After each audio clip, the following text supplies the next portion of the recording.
Hi guys, Miss Shamble here. Technically, you don't have an assignment due today. You were just supposed to watch some videos on solving systems by substitution. So I made an example on that is not covered in your notes. Well, I mean, it's kind of covered in your notes, but like another example never hurts.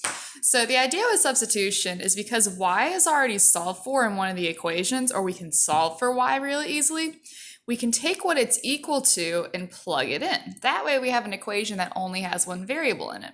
So I'm going to take this negative 2x plus 6 that y is equal to, and I'm going to substitute it in right there where that y is, or really plug it in. It's just like when you guys plug a number in, except this time, instead of a number, it happens to be a negative 2x plus 6.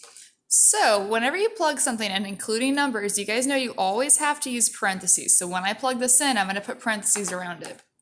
So when I plug it in, it's going to end up looking like 2x minus, but instead of a y, we're going to put what y is equal to, which is negative 2x plus 6, close parentheses. And I need to carry on the rest of the equation, which was equals 2. So I'm going to carry that down. You'll see now that we have an equation that only has x's in it, which means we can solve it really easily. So I'm going to bring down the 2x. That's really a negative 1, which means it has to be distributed. So negative 1 times negative 2x is a positive 2x. And negative 1 times positive 6 is a negative 6 equals 2. I'm going to combine like terms. 2x plus 2x makes 4x minus 6 equals 2. Got to get x totally by itself, so the constant's got to go. Add 6 on both sides. So you get 4x is equal to 8. Divide by 4, and you get x is equal to positive 2.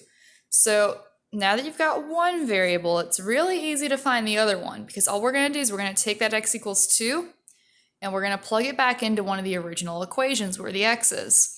Now, the second equation, because y is already by itself, is definitely the easier one to use. So you get y equals negative 2, but instead of x, we know it's equal to 2.